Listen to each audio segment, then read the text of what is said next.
Yoshligimda ham ovqatingni oxirigacha ichib bermasang xotining huniy bo'lib qoladi deydi-da.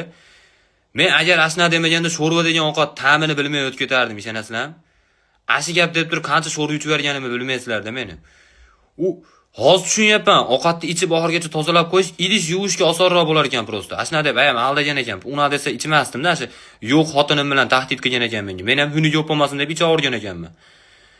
U gapni eshitasiz, ko'chaga chiqasiz, haligi oshnangiz, haligi chiroy temasida gap ketganda sirazi hayolingizga keladigan bola bor haligi. O'zini eng chiroyli davrida shimpanze bilan 2 soat raqobat qila oladigan bola haligi.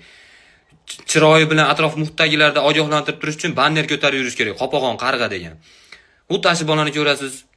Kallangizda haligi gap, sen oshna sen uylanmay o'lib qolasanmikin-a deysiz sirazi bu. Nimaga uni deyapsan? Yo'q, agar uylansang ham xotiningcha ham ochlik e'lon qilib chekilib. Yoshligida emizishmagan ham bo'lsa kerak-a, u qiz bechorani qanday yashayapti kim?